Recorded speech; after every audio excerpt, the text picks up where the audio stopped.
تو 6-7 گھنٹے بعد کرے احتیاطاً یہاں پہ، ورنہ یہاں جب بقرعید ہوگی نا عید کی نماز، تو اٹلی میں تو بقرعید شروع نہیں ہوئی نا، تو اس کی قربانی یہاں نہیں ہو سکتی، 7 گھنٹے انتظار کرنا پڑے گا. اگلے دن کرنا بہتر ہے. بہتر یہ اگلے دن کر لیں تو بالکل بے غبار ہو جائے گی. یہاں سے کوئی سوال؟ اچھا یہ قربانی سے متعلق 2-3 سوال جلدی جلدی میں ذرا، بہت لوگوں نے پوچھے ہوئے بھائی کیا یہ بدعت نہیں ہے؟ اس کا جواب قرآن حدیث کی روشنی میں دیں، کیونکہ اگر آپ قربانی کی نیت کرتے ہیں تو اس گوشت کو خود بھی کھانا چاہیے. جہاں تک صدقہ خیرات کی بات ہے تو ٹھیک ہے، لیکن قربانی کا یہ طریقہ جو بعض مولویوں نے ایجاد کیا، یعنی وقف قربانی، یہ نہ تو قرآن سے ثابت ہے نہ حدیث سے ثابت ہے. وقف قربانی، یہ وقف ایک اصطلاح ہے، وقف اصطلاح میں کوئی بخل نہیں ہے.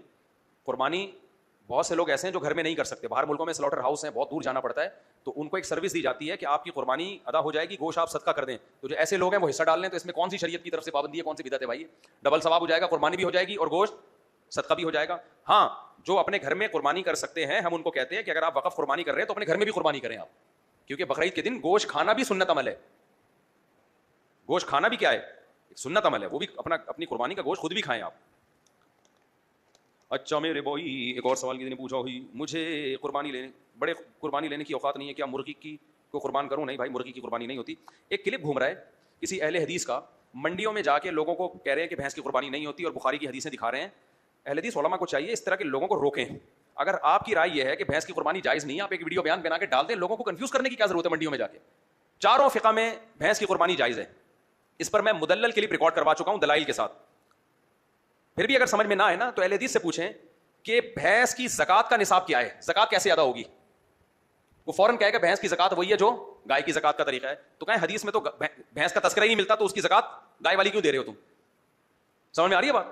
تو بے شک بھینس گائے کی جنس میں سے نہیں ہے، لیکن بڑے منافع بھینس کے وہی ہیں جو گائے کے ہیں، اور دونوں پالتو ہیں. اس بیس پہ پوری امت کا صدیوں اجماع رہا ہے کہ بھینس کی قربانی بالکل حلال ہے، اس میں کوئی اختلاف نہیں ہے. اب اس 15ویں صدی میں آ کے اہل حدیثوں نے اختلاف ڈال دیا اس مسئلے میں، اور چلو آپ اختلاف کر لو. آپ لوگوں کو کنفیوز کیوں کر رہے ہو جا کے منڈیوں میں؟ اس کو کہتے ہیں اپنا مسلک تھوپنا.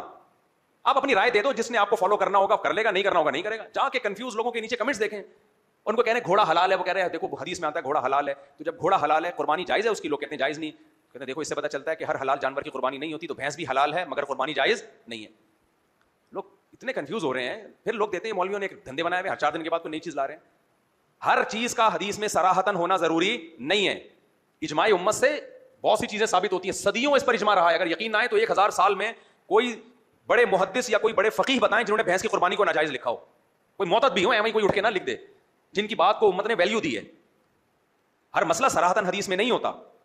مثال کے طور پر عورتیں آہستہ لبیک کہیں گی، کوئی حدیث دکھاؤ، کوئی بھی حدیث نہیں ہے اس پہ. پھر بھی پوری امت کا اجماع ہے. عورتیں صفا مروہ میں چلیں گی دوڑیں گی، نہیں حدیث ہے کوئی؟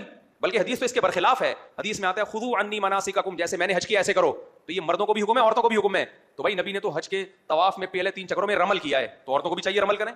نبی نے تو زور سے لبیک کہا ہے، عورتوں کو بھی چاہیے لبیک کہے. نبی نے صفا مروہ میں دوڑ لگائی ہے، اور حضرت ہاجرہ جن کی سنت زندہ کی ہے وہ تو عورت تھیں، تو عورتوں کو تو باقاعدہ دوڑ لگانی چاہیے. پھر بھی نہیں لگاتی، کیوں؟ پوری امت کا اجماع ہے. قرآن کہتا ہے وَمَن يَتَّبِغْ غَيْرَ سَبِيلِ الْمُؤْمِنِينَ، جو امت کے راستے کو چھوڑ کے چلے گا نا، نُوَلِّهِ مَا تَوَلَّى، جدھر جا رہے ہیں وہیں جانے دیں گے ہم اس کو. کتنے سخت الفاظ ہیں، یعنی اس کی کوئی بریکیں نہیں ہوں گی. جا دفع ہو جا جہاں جانا ہے تو نے. آسان زبان میں اس کا ترجمہ یہ ہوگا وَنُصْلِهِ جہنم، بالآخر جہنم میں پھینکیں گے. تو یہ امت سے الگ رائے قائم کرنا یہ جرم ہے. صدیوں سے امت کا اجماع ایک مسئلے پہ چلا آ رہا ہے کہ بھینس زکات کے معاملے میں بھی گائے کے حکم میں ہے، قربانی کے معاملے میں بھی گائے کے حکم میں. اب آپ کو ایک شرری چھوڑنے کی کیا ضرورت ہے 15ویں صدی میں؟ اور اگر چھوڑنی ہے، ایک رائے قائم دینی ہے، تو اعتدال کے ساتھ دے دو نا. جیسے احتشام حافظ وہ کیا ہے لاہور کے جو ہشام الہی ظہیر صاحب، انہوں نے پچھلے سال ایک کلپ ریکارڈ کروایا. انہوں نے کہا بھائی ہماری رائے میں بھینس کی قربانی جائز نہیں ہے، اور ٹھیک ہے اختلافی مسئلہ ہے لیکن ہم اس کو صحیح نہیں سمجھتے اور ہمیں کسی پہ طنز نہیں کر رہے. ہمارا خیال ہے کہ وہ گائے کے حکم میں نہیں ہے، وہ ایک الگ جنس ہے، گائے الگ جنس ہے، اور میں کسی پہ طنز نہیں کر رہا. یہ ایک رائے ہے جو ہمیں یہ دلیل کے لحاظ سے بہتر لگتی ہے. بڑے اعتدال سے ایک رائے دے دی انہوں نے. علماء کا یہ طریقہ ہوتا ہے. میں نے ان کو بڑا اپریشیٹ کیا. میں نے کہا چلو ٹھیک ہے، ہمیں بھی ان کی رائے سے اختلاف ہے، بلکہ ہم تو اس کو اجماع کے خلاف سمجھتے ہیں، لیکن چلو یار ایک تمیز سے ایک بات دے دی نا انہوں نے. جس نے ماننا ہوگا مان لے گا، نہیں ماننا ہوگا نہیں. آپ منڈی میں جا کے لوگوں کو کیا کر رہے ہو؟ بھینس لے کے آئے ہوئے ہیں وہ، اور یہ جائز نہیں ہے اس کی، اور پھر حدیثیں دکھا رہے ہو. حدیث گھوڑے کی دکھا رہے ہو یار تم، اور بات کر کی کر رہے ہو تم، کس کی بھینس کی کر رہے ہو؟ گھوڑے کے جو فائدے ہیں وہ گائے والے فائدے ہیں. شریعت حقیقت کو نہیں دیکھتی. شریعت کو میڈیکلی کیا کرنا ہے کہ گائے اور بھینس الگ الگ جنس ہے، کیا کرنا ہے شریعت کا؟ اس سے لینا دینا کیا ہے؟ ڈاکٹر کہہ دے بھینس الگ جنس ہے گائے الگ جنس ہے تو کیا کریں؟ استعمال میں دونوں تقریباً ایک جیسے ہیں. تو شریعت تو ظاہر کو دیکھتی ہے، جو حقیقت ہے. حقیقت سے میری مراد جو عوام کیا ویلیو دے رہی ہے اس کو. تو گائے کے اور بھینس کے بنیادی منافع ایک جیسے ہیں، تقریباً ایک جیسے ہیں.